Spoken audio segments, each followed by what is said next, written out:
Hello, folks. Welcome back to World War II TV and the last show of this week. Lots of great stuff coming up next week. Josephine Baker, Romania, all sorts of things. Phil Craig is back on again. But the subject of Greenland has come up a couple of times on World War II TV, but only kind of in passing. But my guest's new book, Fury and Ice, or Greenland at War, depending on where you're buying it, links are in the description below, of course, looks at this part of the world that we don't talk about enough, its strategic importance throughout World War II. So welcome to the channel, Peter. I'll bring him in now. Good evening, sir. How are you today?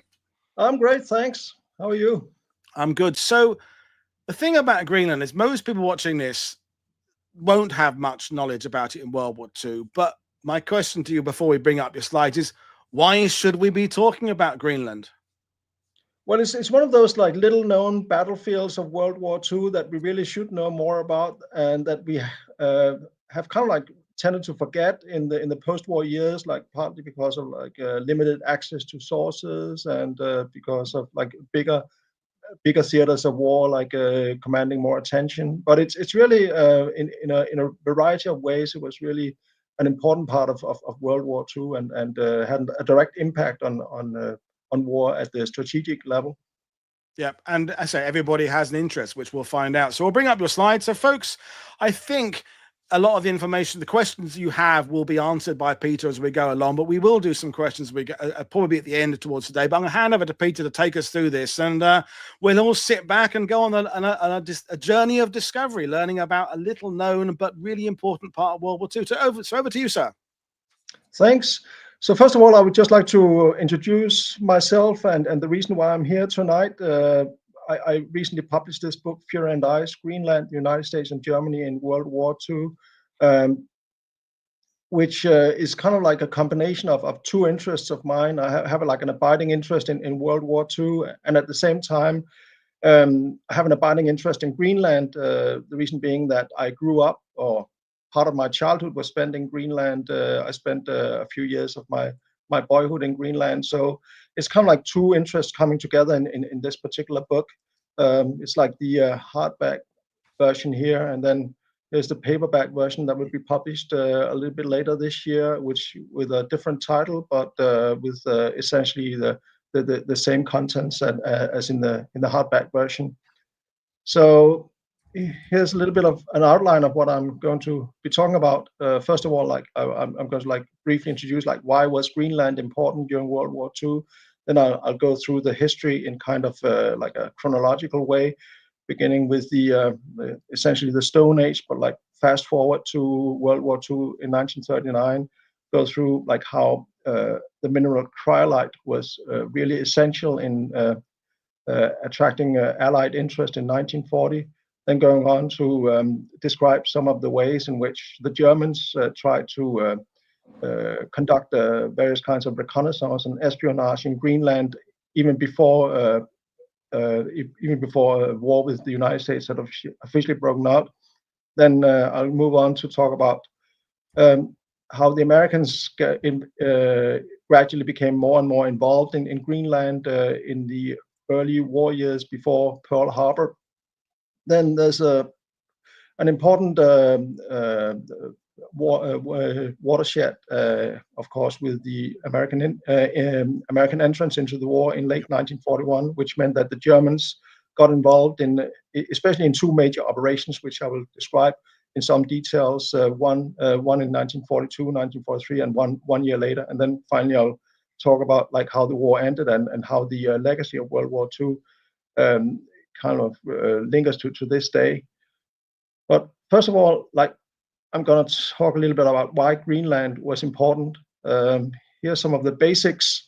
Greenland is the biggest island in the world.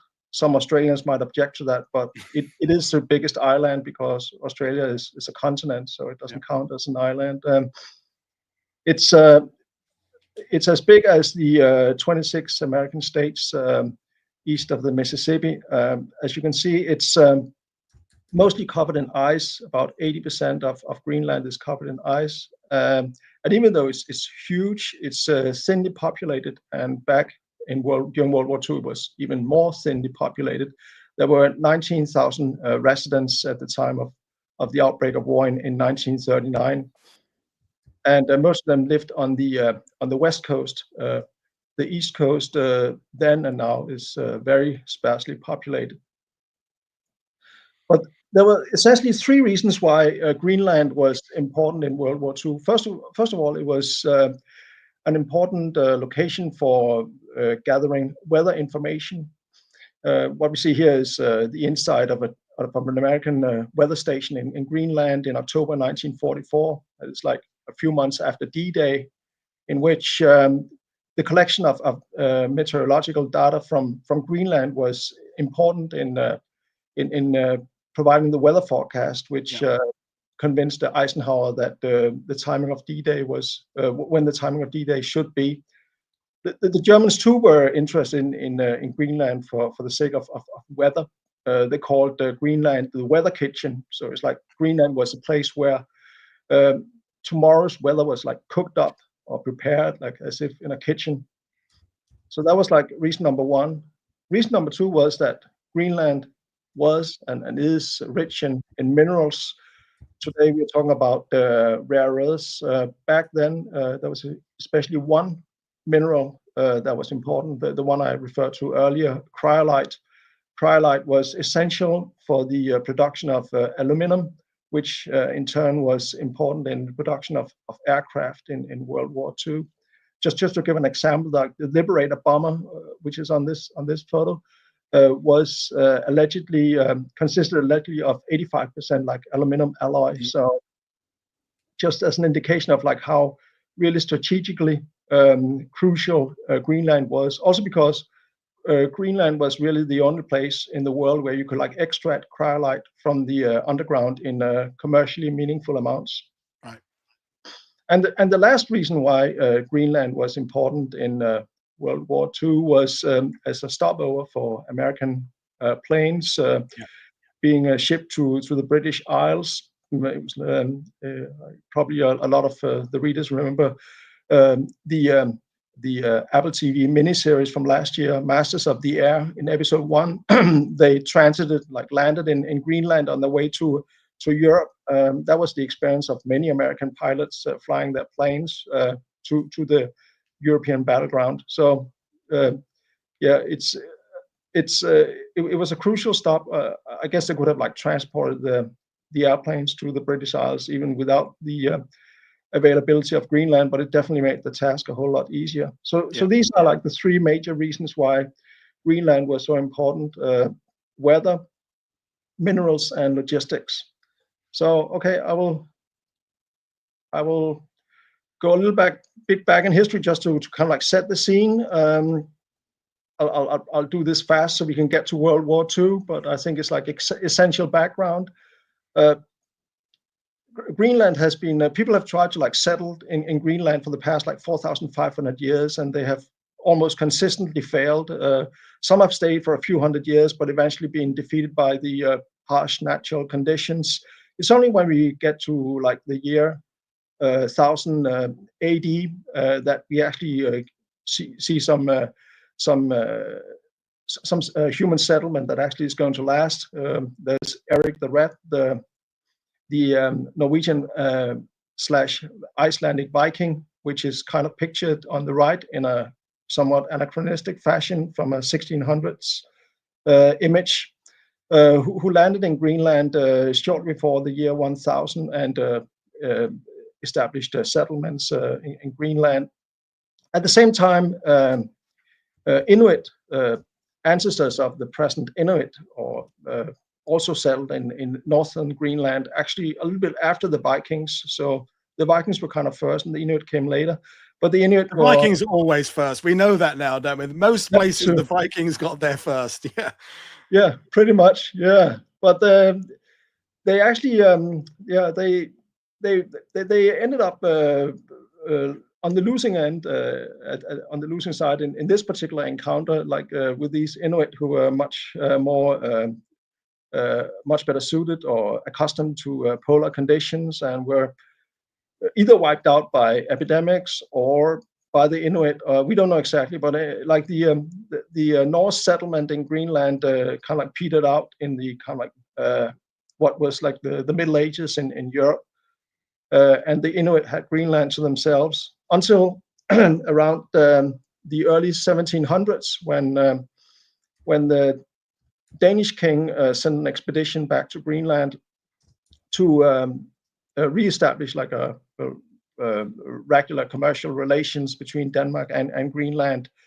This Danish claim on Greenland was not uncontested. There were also Dutch interests. What we see here is a Dutch whaling ship off the Greenland coast in at some point in the 1700s. But eventually, the Danish claim won out, and the Danish king was able to kind of keep a monopoly on Greenland and keep the rest of the European powers at bay. This was a situation that lasted for like a couple of hundred years until we reach like the late 1800s, when the Americans suddenly became interested in Greenland. There were various bids for some kind of American presence, American control of Greenland. One of them is the gentleman on the right, Mr. Seward, who was Secretary of State in the 1860s and was instrumental in bringing about the Alaskan Purchase. He also, shortly after succeeding with the Alaskan Purchase, also wanted to do the same thing to Greenland, like some kind of like Greenland Purchase, to match the acquisition of territory to the northwest with similar acquisition to the northeast. But due to lack of interest in the American political establishment, this bid failed. The gentleman on the left, probably some readers know who he is, Robert Peary, the polar explorer and senior U.S. Navy officer, who carried out several expeditions to Greenland in the early 20th century, partly in a bid to strengthen American claims to territory in the north of Greenland, just by the mere fact of like American activity taking place there. It was like uncharted territory where Danes had not really been active in any major way. So just his strategy was to kind of like push the American presence simply by virtue of being there and being more active than the Danes. However, like none of these like bids really amounted to anything big. Still, the Americans the United States did end up with some kind of like, you could say, indirect influence in Greenland by virtue of the Monroe Doctrine, which was from 1823 and was essentially a way of like keeping where European imperial powers out of the Western Hemisphere. This was also expanded to also cover Greenland, not in the way that the Americans wanted to push the Danes out, but they insisted that no other European power was allowed to like take over Greenland from the Danes. If anyone was going to take over Greenland from Denmark, it would have to be the United States. And this particular application of the Monroe Doctrine actually turned out to be pretty crucial later on during World War II, as we'll see a little bit later. It actually also was the Monroe Doctrine actually also become maybe essential in the early 1930s, when suddenly Danish-Norwegian dispute over Greenland or parts of Greenland suddenly flared up.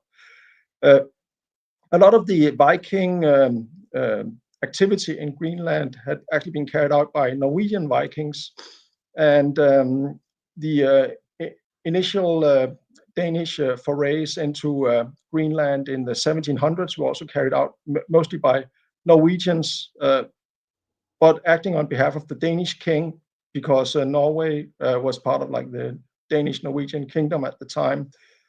So it kind of like created like a complicated situation where it wasn't entirely clear whether Greenland should really rightly be Danish or Norwegian.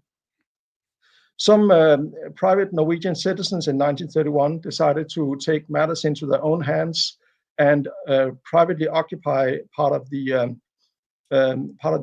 northeast coast of Greenland. around an area called Mosquito Bay. Denmark, of course, protested and brought the case to the permanent court in The Hague, which after some deliberation in 1933 ruled in favor of Denmark. Probably the reason why, perhaps one of the reasons why the ruling was in favor of Denmark was because of the Monroe Doctrine. It would simply have been too complicated if the court had ruled in favor of Norway, which would have been, one European power ceding part of Greenland to another European power, which would have been in contradiction of the Monroe Doctrine. So it's not entirely clear from the historical sources if this was essential in bringing about the court's ruling, but according to some modern historians, it probably definitely was at the back of their minds. So this is like the situation when we get to the late 1930s. Greenland firmly in Danish hands when war breaks out on September 1st, 1939. And we find a somewhat maybe paradoxical situation. We find Hitler in a reluctant mode when it comes to Greenland and the North Atlantic. Hitler probably saw the United States as the last major obstacle to world domination. Yeah. But this was like looking way ahead into the future. At the time, he had more pressing concerns. He had to defeat the Western Allies, and after that, the Soviet Union, and then only then he would at some point in the future take on the Americans. So for him, it was a priority in the early war years not to trigger any kind of American reaction. Yeah. Which meant that he was really careful about what he did in the North Atlantic and also in waters off Greenland. This meant that the ship, the heavy cruiser Deutschland, which was actually sent to waters off East Greenland in the fall of 1939, ended up not doing very much. It was prohibited by Hitler and the German Naval Command from carrying out any kind of attack against civilian shipping belonging to either the French or the British. Partly because Hitler hoped for some kind of negotiated peace with the Western Allies, but also maybe even more important because he wanted to refrain from any kind of action that could in any way provoke some kind of American participation in the hostilities. So this ship went back to German ports after a few uneventful weeks in the North Atlantic off the Greenland coast. So this was kind of like, just to clarify, Peter, it's the Germans and the Third Reich. It's not that they're not interested in Greenland. It's just that there are other things that they are more interested, that are more the higher on the priority, and I guess the same can be said for the other parties as well, as we'll get to later on. Is that it's in an ideal world, everybody would like to have control of Greenland. Boom, that's it. But there are so many other plates spinning, I guess, that people are thinking, well, because as you said there with point 3, logistics. If any kind of movement you make there, you've got to support it. You've got to keep it going, and that's their logistics only go a certain distance. Yeah, it's true. If they could have gotten Greenland free of charge, if there'd been absolutely no obstacle to Greenland, they would probably have sent a few ships and claimed it for themselves. But just because of the potential risks involved, there seemed to be not enough upside associated with it. So yeah, it was put on the back burner, at least for the time being. Yeah. But it did become a German concern a few years into the future, and probably if the war had gone Germany's way and he had beaten first the British and then the Russians, and would have turned his attention to the Americans, Greenland could have become much more important to him. But anyway, the situation. This was a situation during the Phony War until the Phony War turned into a real war again in April 1940 with the German invasion of Denmark and Norway. this threw the whole situation of Greenland into like a state of uncertainty. Denmark had kind of isolated Greenland from the rest of the world, partly for commercial reasons and partly in order to protect its or shield its indigenous population from like the ills of the modern world. But that also meant that once Denmark had been invaded and conquered by the Germans within the matter of like a few hours on April 9th, 1940, all communication links between Copenhagen and Greenland were cut by the Germans, and Greenland was essentially left to its own devices. That means the Inuit population and a few hundred mostly Danish administrators. And no one really paid a whole lot of attention to Greenland during the first days of April 1940, except the American president. Roosevelt actually was surprisingly alert to the ramifications of the German occupation of Denmark as it related to the situation of Greenland. It was actually on his mind probably as early as on April 9th, 1940. That is like a few hours after the German forces had rolled across the border with Denmark. He actually brought it to the attention of the media long before that. Even the Danish envoy to Washington to mention the issue. So it seems like it's something that he had probably like mentally prepared for, that Denmark could be occupied by the Germans, and then what to do about Greenland. And the big concern for him and for the rest of his administration at this time was, if Germany was or another participant in the European conflict was to try and lay claim to Greenland territory, that would kind of like force the United States, by virtue of the Monroe Doctrine, to try and push them out again, since this would be in violation of the Monroe principle of not transferring control of Greenland from one European power to another. And that would then automatically, or with a high degree of probability, would then suck America into the war in Europe, which was of course at the time something that was not desired by a majority of the American population. So that was like the big priority at the time for the Roosevelt administration, to prevent any of the belligerents in Europe from gaining access to Greenland. And this is also the major theme in what was probably the main issue in the first in the spring and early summer of 1940 with regards to Greenland. It's again about this mineral Kryite that was important for the production of airplanes. As I mentioned, it was the only place in the world at the time where Kryite was extracted in commercially significant amounts at the mine of Iviktut near the southern tip of Greenland.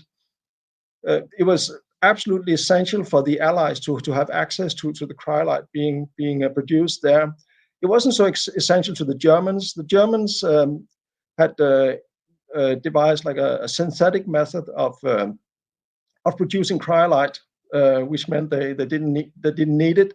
But as it lay there pretty much unprotected by anything, it wasn't like a very far-fetched thought that the Germans might send an expedition, like some kind of like a small raiding party, to destroy the facilities, maybe blow a hole between the ocean and the mining site, which could like flood the entire mining and keep it like unoperational for like several months. So that was a big concern for the British and the Canadians, who were both at war with Germany at the time. Actually, as early as April 9th, 1940, the Aluminum Company of Canada sent a letter to the Canadian government in Ottawa, alerting them to the situation that had evolved with the occupation of Denmark, the threat to the Kryite mine, suggesting actually in really straightforward wording in this letter that the Canadian government should send a military force to the mine to seize control of the facilities and prevent it from being taken over by the Germans. So, I mean, pretty much, it's like I said, suggesting a violation of sovereignty that maybe is shocking to us, but at the time was something that happened on a fairly regular basis because of the necessities of the war. The photo here is not actually from Greenland. It's from it shows British soldiers disembarking in Iceland in May 1940. But it could have been, we could have seen the same scene in Greenland if the Canadian plans had panned out. That didn't pan out, mostly because of opposition from the American government, especially this gentleman. He was Assistant Secretary of State for Latin American Affairs, and also by extension, I guess, for Greenland affairs. He was the State Department's point man when it came to Greenland, and was a vocal opponent of the Canadian/British plans to send a military expedition to Greenland. We have some records about his dialogue with Canadian and British diplomats, which are really striking in the kind of wording that he uses, the harsh rhetoric. For example, at one point, a meeting with British and Canadian diplomats, he said that if there's any more imperialist monkey business, quote unquote, in Greenland, we will send a destroyer up there to make an end of it. So you could say like pretty much a threat of the application of military force against two nations that you would otherwise consider to be kind of like on the same side in the conflict, even though the United States was not involved yet. But this suggests the kind of American opposition to any violation of the Monroe Doctrine in Greenland. Just had a quick question for you, Peter, from Rob. Was the Kryite Mine privately or government owned? If private, I wonder if they got paid. So, I mean, we were talking about Borneo yesterday with Phil Craig and the resources there, notably oil. But who technically owned the mine, the Kryite? Well, it had been owned up till early 1940. It had been owned by a private company, a private Danish company, with like strong government connections. And actually, just about the time when Denmark was occupied by Germany, it had been it was being transformed into like a state-owned enterprise. Right. But I mean, given the circumstances, the German occupation of Denmark, this meant that this wasn't really implemented until after the war. So so it was basically still a private enterprise at the time. But an enterprise which was under obligation to hand over a great deal of its profits to the Danish state, which in turn like channeled it back into Greenland society for the sake of like developing infrastructure and the educational system and so on. So it was like one of the main earners of value in Greenland at the time. Okay, thank you. Yeah. But this conflict of interest over Iqaluit had some led to a really odd situation in the summer of 1940, June 1940. At the time, we had like 4 different vessels, all anchored off the mine of Iqaluit. There's the ship on the top, which is Nascobi, which was a Canadian vessel carrying a small number of Canadian officials and also some Mounties dressed in maftai, but still going there for military purposes, looking at ways to gain access to the mine. Then on the at the bottom left we have the Danish vessel Julius Thomsen, which had been held back by the British authorities at the time of the German occupation of Denmark, but then had been allowed to continue on to Greenland with some British officials and British soldiers on board. So clearly, like the British and the Canadians, despite the American opposition, still were planning to apply some kind of military force in Iviktut. But this was intercepted by the Americans in the shape of the two vessels to the right, the Comanche and the Campbell, which were both U.S. Coast Guard vessels that were also sent to Iviktut. So we had this almost like a Cold War style standoff between ships from three different countries. It's a standoff that was only resolved after a few days, when the British and the Canadians essentially backed off and agreed to go back home. So a clear sign that even at this early stage, American military power in Greenland was decisive. And also kind of supporting this Cold War theme. At this time, if you look at the historical records, you can see they were actually spying on each other. We have some sources showing that the Canadians on several occasions were spying on American telegraph traffic to Greenland, since it had to go through Canada. So yeah, again, I would say a rather surprising turn of events at a time when you would have thought that Germany was really the main enemy. But really, if you look at a little bit, sorry to interrupt, it reminds me a little bit of your other area of speciality, the Sino-Japanese War in Shanghai. It reminds me a bit of kind of the various empires in Shanxi, Yangtze and things like that in the 1920s in China, kind of that posturing of showing a display of strength by a very, very small number of ships, just kind of reminding China back then that, hey, we're America, hey, we're France, we're Japan. It's that same. No one wants to go full in on Greenland, but they all want to maintain their presence there in a kind of a show of strength. Which is why I guess you liken it to the Cold War. This sort of bluff and counter bluff almost. Yeah, but this would be. I think it's thrown into even starker relief here with what was happening here. Like if you read some of the rhetoric or some of the communication in the United States at the time, spring and summer of 1940, you almost get the feeling that when it comes to Greenland, Britain and Canada are bigger enemies than Germany. Like the Americans are more concerned about a British and Canadian takeover of Greenland than a German one. But of course, that changed later on. Okay, brilliant stuff. Yeah.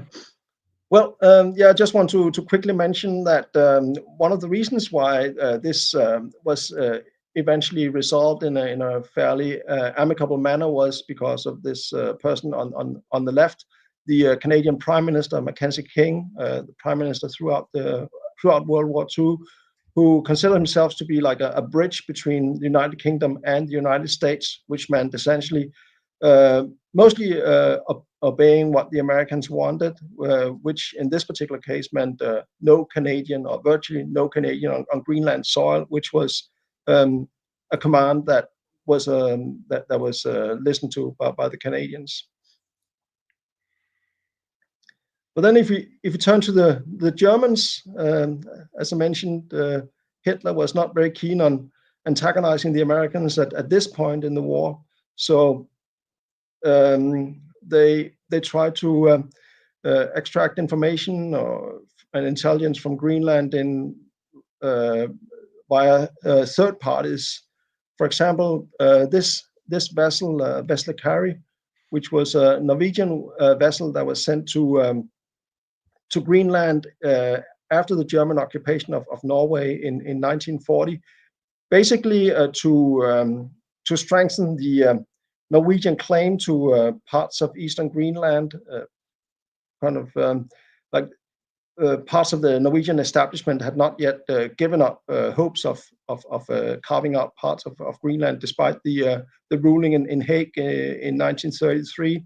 And one of the ways that they did this was to send this vessel to supply Norwegian travel stations and weather stations along the east coast of Greenland. The Germans got involved in a small way by sending one of the representatives on board this ship mostly perhaps for propaganda purposes. He was supposed to take photos and write for the German media about how Norway under German tutelage was able to supply its isolated outpost on the Greenland east coast. It didn't go very far though. It was captured by a Norwegian ship that had sailed to Britain after the capitulation of Norway, and now sailed on behalf of the Royal Navy, the Fridtjof Nansen. Just a few days after arriving in Greenland, it was seized and ordered to return to the British Isles along with its crew. Something similar happened with this ship, which was a Norwegian ship, also Furanak, but was crewed mostly by Danish people who were going to Greenland for the same reason, and somewhat counterintuitively, like was allowed to sail from Norway to Greenland despite the ongoing war.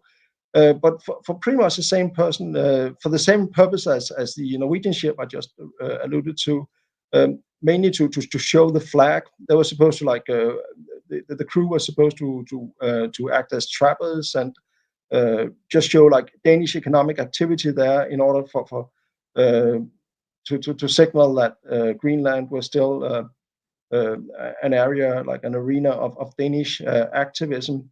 But again, the Germans hitched a hike on this. Actually, they almost, you could say, they manipulated this mission. The real reason for this mission was to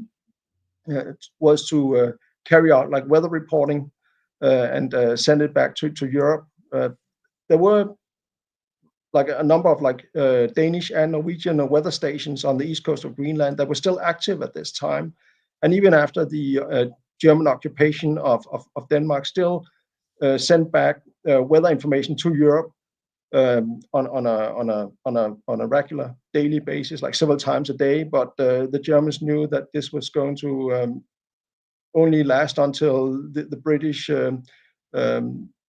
realized what was going on and closed it down, which was a reason for this particular mission. But then this mission too was intercepted also by the same Norwegian ship, Fridtjof Nansen, and the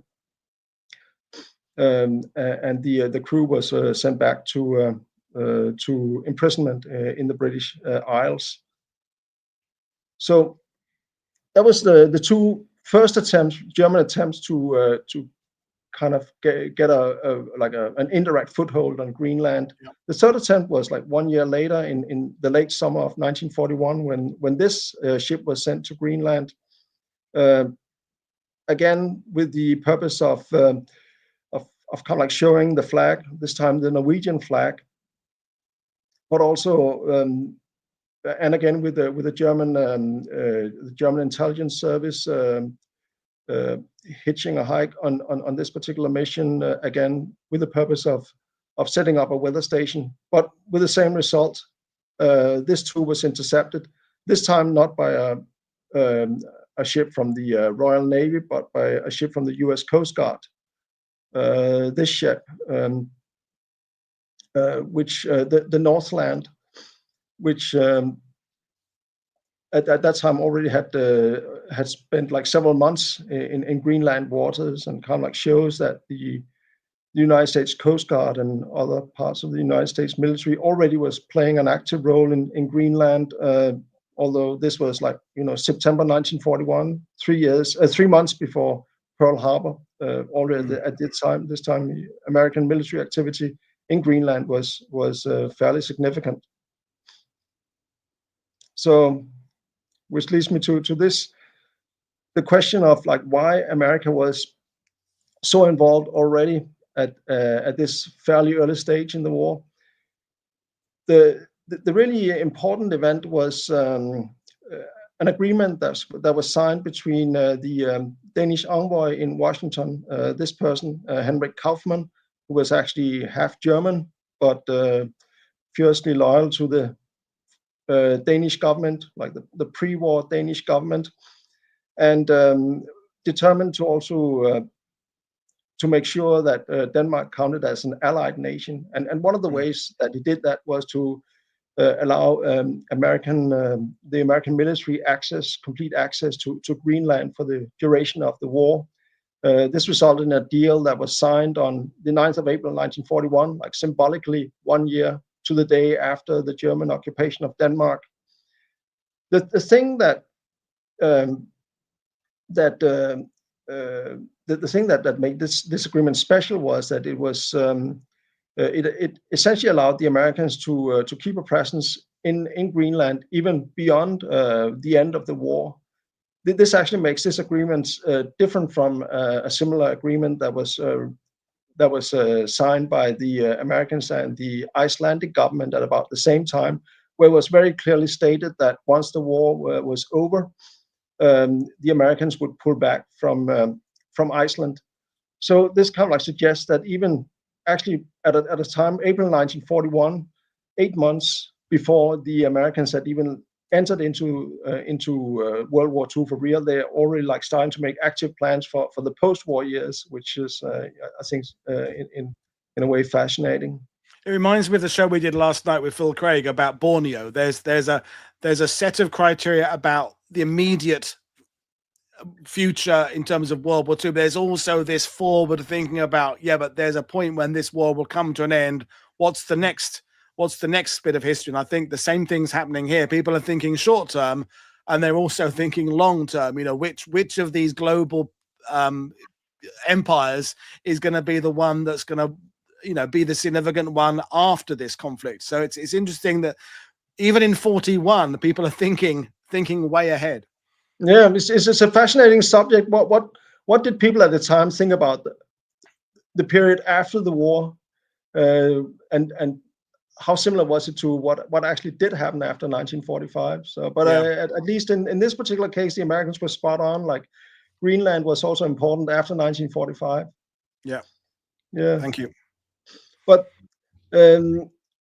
after this deal was signed in April 1941, the American bases and harbors on both the east and west coast of Greenland proliferated at an astonishing rate. It really is testimony to the fact that in times of war, when you are really pushed, you can really accomplish major things in a surprisingly short period of time. I mean, we have to remember that this was like basically done from scratch. There was like nothing. It was like a to all intents and purposes, like a deserted island in many places.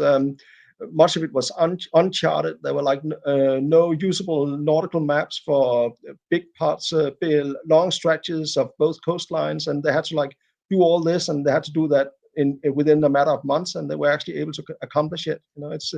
I think it's one of the really astonishing things about World War II, like how productive people could be when it was really like a matter of life and death.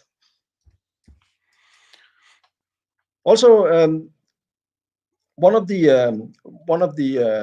conditions that the Danish authorities kind of like placed when they insisted on when they entered into this deal with the Americans was that there should be no fraternization, and we can see from this paper, from this particular photo, how that went. A lot of fraternization.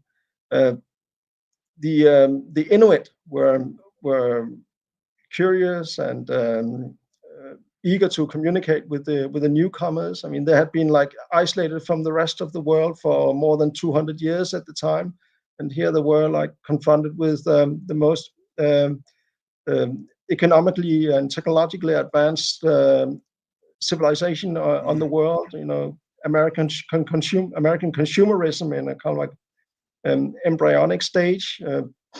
There were warehouse catalogs from the big American warehouses were like distributed among the Inuits, and they could order anything they wanted from North America, like tropical fruit or household appliances.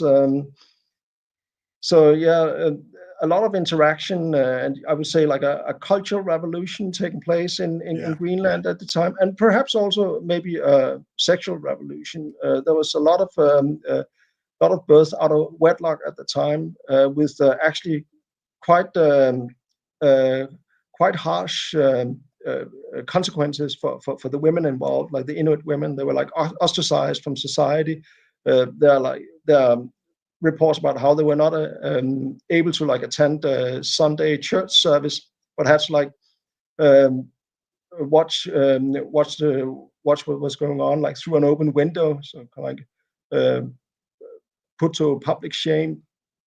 So yeah, a lot of like human tragedy involved as well. Another result of this American presence in Greenland and the cooperation between the United States and Denmark that resulted from this was the establishment in 1942 of the Northeast Greenland Sledge Patrol, which probably was the result of an American initiative, like an American Coast Guard initiative. There was a part of Northeast Greenland that could not properly be patrolled by any other way than by dog sledge. It was icebound for a significant part of the year, so modern vessels couldn't reach that area, and it was also not an easy way to reconnoiter from the air. So the way to patrol this area was to do this by dog sledge. It was also crucial because this was the part of Greenland that would most likely be targeted by Axis expeditions because of the lack of the population in this part of the island, and also like the short distance from Norway. So this was one of the crucial developments at this point in the war, as we shall see when we move on, which is to the formal or the official American entrance into the war and the German reaction to it. Until December 1941, as we've seen, the Germans were very keen to kind of approach Greenland in a covert manner, or like make others do the hard work for them, just to not to antagonize the Americans. Of course, the gloves came off completely after December 7th, 1941. Yeah. Now the Germans could get involved in a much more overt manner, even wearing like German uniforms, which resulted in the first full-fledged like German weather expeditions to Northeast Greenland in the summer of 1942. It was an expedition that was led by the person on the left, Harmen, who was actually born in the Austro-Hungarian Empire, and therefore not less influenced by Hitler than many Germans at the time. And also the fact that, like, his age, he was like around 50 at the time when he was put in charge of this mission. His age meant that he was like 20 or 30 years older than the people he commanded, like young men who were thoroughly Nazified. So it was like a mismatch from the outset. Of course, we like him because he was not Nazi, but he was probably the wrong man for this expedition from a pure efficiency point of view. Right. Like he just didn't click with his men. So they sailed off from Norway to Greenland in the summer of 1942 and established a base in this island that we can see on this map, Sabin Island. And actually for quite a long time were able to send weather forecasts back to Germany for like more than half a year, from August 1942 until March 1943, sending like regular regular weather reports to Germany, pretty much on a shoestring. Like, it was a small number of people, like around 20 young men. So it wasn't like a huge drain on German military resources, but still it was important for the weather forecasting. Because this, I mean, we don't want to go down the massive great rabbit hole of weather, but this is the only thing to the west the Germans have anything about the northern hemisphere from. Is it? Whereas the Allies, yes, they're getting weather, but they're getting weather from other places. They've got Alaska, they've got Canada. But for the Germans, this is like all their eggs in one basket. Everything else, they've just got to rely on what they're getting from sort of generic weather reports globally. So it's really important to them. And yet, as you say, they don't need to have that many men there to get the reports back. It's the number of people doesn't really convey the importance of how vital it is for the Germans. Yeah, that's true. And also the fact that they kept sending men to Greenland, or at least tried to send men to Greenland, right until a few months before the capitulation in May 1945. It just shows that even though at a time when they were like incredibly strained in all kinds of ways, they still thought it was necessary to pour resources into this particular activity, which just shows like how important it was for them. Yeah, no, absolutely. Thank you. Yeah. So this went fairly smoothly right until March 1943, when members of the Danish sledge patrol detected the German base and was involved in a series of combat actions with the Germans. All these combat actions resulted in like German wins. The Germans were better trained and had better weaponry, like better military discipline. So, but still, they had been detected. Like the Danes, and by extension the Americans, knew they were there, and the U.S. Army Air Force launched a number of raids against the German base out of Iceland, which caused this expedition to disintegrate. Another reason why it disintegrated was that the head of the German mission, Ritter, eventually defected to the Danes, so they were like leaderless pretty much. So the result was that plans were made towards the summer of 1943 to extract the Germans out of Greenland. At the same time, the American Coast Guard was moving in on the Germans, and when they arrived at the camp, it was deserted. It had been evacuated just a few weeks beforehand by air. As we can see here, a few of the sledge dogs were also sent, were also transported back to Europe along with the men, which was for a very specific purpose. They wanted to breed sledge dogs in Germany, or like in mountainous areas of Germany where the temperatures were right for use in future expeditions. So it's like a very clear indication there that even at this time, when they were extracted out, there were like active plans by the Germans to go back up to Greenland, which actually happened just a few months later. So like the initial expedition was evacuated back from Greenland in June 1943, and in August 1943, a new German expedition arrived in Greenland and set up a weather station on this island, Shannon Island, which was roughly in the same area as the previous expedition, like a little bit further north, just to minimize the risk of detection. And it went pretty well for the first few months for the Germans. It was a successful mission. They were sending weather reports back to Germany without detection, or so they thought. And they actually, they developed kind of like a routine, almost like a civilian routine, like as you can see from like the guy on the left, kind of maybe exemplifies some of the relatively lax discipline in the German Navy. They were allowed to grow huge beards, at least in parts of the Navy. U-boat crews, of course, and also people who were stationed in Arctic areas simply for like facial protection. They also adopted like a couple of polar bear cubs. So it was like kind of like an almost peaceful routine that developed while they were still sending these crucial weather data back to Europe.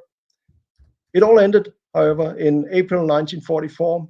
Again, it was like members of the Danish sledge patrol that detected the Germans, and this time decided to, or were ordered to take out the Germans without the help of the United States Air Force. So a relatively small group of members of the Danish sledge patrol organized an attack on the German camp in April 1944. The result was that one German was killed before the Danes withdrew. This photo is like post-war. It's an American soldier at the former German camp, and the grave of the German who was killed in that particular encounter. But this after this like clear sign that they had been detected by the enemy, the Germans, the German Naval High Command was like wavering a little bit about whether they should continue this particular expedition or not. But in the end, decided to extract them out of Greenland in June 1944. Like the photo here is members of the expedition after arrival in Norway at the airfield in Norway, shortly after stepping off the plane. So we have these like two German expeditions, which both ended in extraction, but still, while they were going on, were relatively successful, feeding crucial weather information to the German Wehrmacht back in Europe. So the Germans decided, or the Germans were determined to continue this activity. But of course, now we are talking about second half 1944. The war was not exactly going Germany's way, and the U.S. Coast Guard patrols around Greenland had become even more massive. It was like virtually impossible for the Germans to land any kind of troops anywhere on the Greenland coastline without being detected, which also was the case for two German attempts at landing weather missions on the east coast of Greenland in the fall of 1944. What we see here is one of these German teams after that capture by the Americans. This is on board a U.S. Coast Guard ship, and it's kind of almost like, for lack of a better word, it's almost cute. It's they're like having a movie night together. Captors and captives. The men sitting on top are like German prisoners, and the men sitting down in front of them are the American captors, like watching movies together. So yeah, I think it's like a striking photo of kind of like the comradeship that sometimes, or near comradeship that sometimes can develop even in times of war. Yeah. So that was like the end of German attempts to set up weather missions in Greenland. Then we are talking late 1944, early 1945. Like the American footprint in Greenland became even deeper. There were thousands of American soldiers stationed all around the coastline, and also we had what we would call like American soft power, using a modern term. Here represented by Marlene Dietrich, who passed through Greenland twice in late 1944. The second time also performing for American troops stationed in Greenland. Still, the Americans were, if you look at some of the read some of the sources, some of the diaries, and some of the testimony of ordinary Americans like stationed in Greenland, they were not very happy about being there. You know, they want to go home as soon as possible. Like it was not so much, of course, the physical danger. It was more like the isolation, like the lack of contact with the outside world that really got to them. There's like a surprising number of psychological cases, like people being like repatriated, not because of like physical injuries, but because of mental breakdowns. There's a pretty interesting profile if you look at like the medical records from Greenland in that period. So everyone was happy, and probably Americans more than anyone else when in 1945, May 1945, the Germans surrendered, and gradual withdrawal of most of the American troops could take place. This photo is from the Greenland capital of what was then called Good Hope, on like May 5th, 1945, after the day after the capitulation of German forces in Denmark had been announced. It's interesting to think about like the future of these young boys, how different it was going to be. And talking about the future, it was, of course, no one could really predict it at the time. It was anyone's guess. But this particular person came fairly close. His name is Alfred Saalwächter, and he was a senior officer in the German Navy, sitting in his office in early 1945, just a few weeks before the capitulation of Germany, writing a really bizarre document. It depends on like how you interpret it, but you could interpret it as some kind of like preliminary planning for World War III.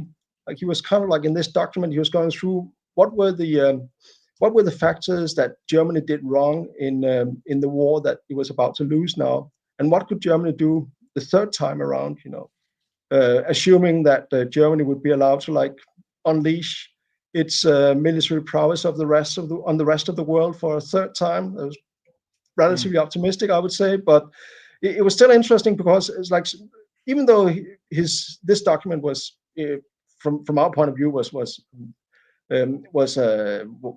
sheer madness, it also had some remarkable insights into it. He said, like, in World War III, Germany would have to get a much firmer foothold on Greenland, partly because of the evolution of military technology. He foresaw that, like, you know, the rocket weapon, like the missile weapon, would become much more crucial, and in that kind of like future battlefield, domination of Greenland would be crucial for the conquest of America. So he kind of foresaw some of the crucial events that actually did take place after 1945. During the Cold War, when the United States maintained a presence in Greenland by virtue of the fact that the agreement that was signed in 1941 didn't oblige them to leave Greenland, but actually was kind of like open-ended, which allowed them to continue like a fairly massive presence in Greenland as part of this strategic defense of the Western Hemisphere against Soviet attack.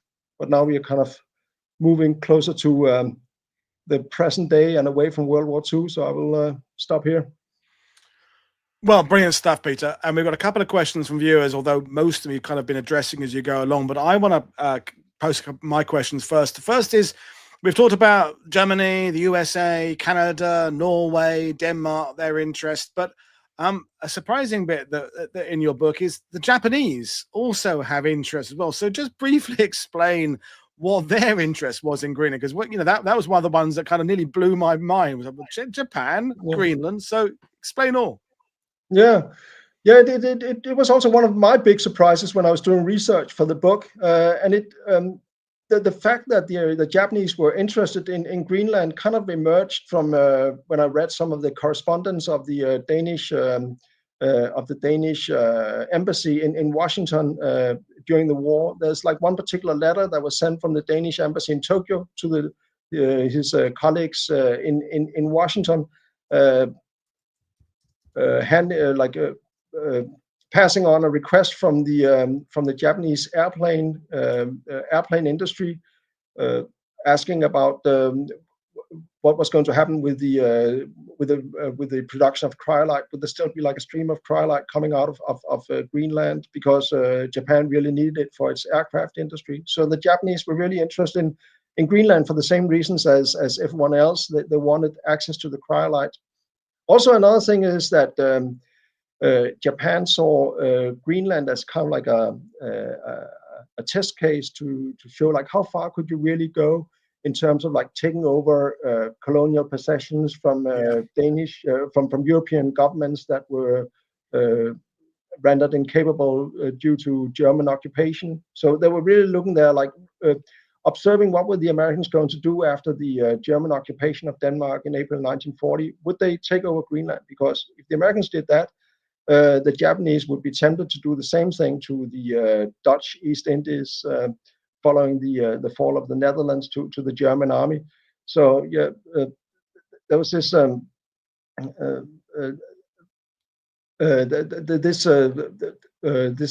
very, very close scrutiny of Greenland to see if this could be used as some kind of like model for precedent for kind of. I mean, as you explained, the world had this sort of understanding in the 20s and the 30s that this is this country's, but you have right to this, and it's like a house of cards in terms of diplomacy and legality. And so, as you say, if the Japanese could kind of prove that there was a precedent of, well, it's not really yours anymore, so can it, by definition, it can be ours now. That's really fascinating. They're using it as almost like a case study of how they can look at the empire out in the Dutch East Indies. So that's fascinating. The other question I want to bring to you is about, you've really been talking about the other countries' interest in Greenland without really talking specifically about the people on Greenland themselves. Or you did talk about the fraternization and the women, but Greenland had a few of its own sort of Nazi supporters, which is another interesting thing that I wouldn't have predicted. So shed some light on that for us. Yeah. First of all, I just want to say, like, the reason why I don't focus so much on the Greenland population is really the lack of sources. It was something I really spent a lot of time like trying to, because I really want to also give the Inuit perspective on World War II, which could have been fascinating, but there really isn't much out there. I mean, I consulted like a long range of like historians and people in charge of archives in Greenland, like radio journalists who had like interviewed like elderly Greenlanders, and no one had really anything really substantial about the Greenland experience. But I did manage to find a few sources, and one of them was testimony to the fact that as you said, there was this the existence of a fledgling Nazi party in Greenland. We know that it existed at least in two towns in Greenland, including the capital, Godhope. And there was particularly one incident where students at the teacher training college disturbed like a dance by marching in, carrying images of Hitler and performing the German greeting and professing their admiration for Hitler. We also see similar scenes in another town up the west coast of Greenland, where also a number of young people similarly expressed some kind of fascination with Hitler, which of course is really astonishing, given the fact that they're not your typical Aryan, And but if you try and put it in a wider context, it does make sense. You see similar scenes in French-dominated Syria in the early 1940s after the French defeats to the Germans. You see protests or demonstrations in Syrian cities in favor of Hitler. You also, if you look at India at the time, some Indian intellectuals also professed some kind of admiration for Hitler, and I think it's all of course not the result of any like close, detailed scrutiny of Nazi ideology. It's more an expression of anti-colonialism. The idea that my enemy's enemy is my friend. Yeah, I was going to use that very quote. It's not so much that it's pro-Nazis; it's that there's this sort of anti-empire who might be my best ally moving forward in a more complicated world. Yeah, no, it's I mean, fascinating stuff. Really is, and as you said at the beginning, has so many so much impact on the rest of the world. So yeah, great stuff there. And the questions we had in from the viewers that were people asking about is mostly with regards to the Germans and the weather station aspect and how they were sending the messages. So earlier on, so Sean asked, was weather info sent back to Denmark pre-occupation via cable or radio? And if it were, how was it sent? Was it in code or was it in clear? And then adding later on about what were the Allies detecting in terms of the Germans sending stuff. So sort of break down the methods the Germans were sending information back. Well, pre-war, the Danish and Norwegian weather stations on the east coast of Greenland were simply sending it out in clear by radio for anyone who wants to listen to consume. So it was kind of like a public service to the rest of the world, which of course the British put an end to as soon as they could. The Germans the Germans communicated with the naval facilities in northern Germany by radio. Actually, the second German mission that I talked about that began in 1943 was unable to send weather information for about a month after arrival because the radio operator couldn't get his gear to work, and he was actually becoming pretty unpopular and came under a lot of pressure because everyone else was doing their job and they had this like really valuable information, but they were like highly frustrated by the fact that it could not be sent back to Germany. So yeah, but it was of course sent in encoded form to Germany. And we'll bring things to an end now, Peter. It's been absolutely fantastic talking to you, and it's one of those categories of history. It's not an area I thought I needed to know about until you started talking. And now I realize, and when you sent me the book, I absolutely do need to know about this because it, like everything else, it just fits into that big global picture in a way that, okay, so that makes sense. There's this, and it talks about empire and ambitions and diplomacy and the USA's complicated role when they know at some point they are going to be involved in the conflict, but they don't want to tip their hand too early. Public opinion isn't behind it because we are naive to think that the US has no interest, and then Pearl Harbor, they have an interest overnight. Of course, interest and the involvement had been bubbling away. Michael Nyberg's been on the channel talking about the fall of France and how that affected America. And I think it's all part of that wider picture of the USA inevitably slipping closer and closer to being a fully committed partner of the war. And Greenland is one of those little parts of that journey of going from a neutral country to, okay, now we're going to have to be part of this. And I think that's to me been the big revelation. So folks, I'll hold up my copy of the book again. So this is the hardback version. There's a paperback version with a different title. Peter explained at the beginning. Links below. And Peter, great stuff. So what's next? You've covered the Far East and the Sino-Japanese, Greenland. You've traveled the world. What's next for you in terms of your next writing project? Well, right now I'm writing on a book which looks at the German propaganda and how it affected the public opinion in Germany. But once I'm done with that, I would like to return to the Far East and the Sino-Japanese War, which is really one of the big under-researched areas of World War II.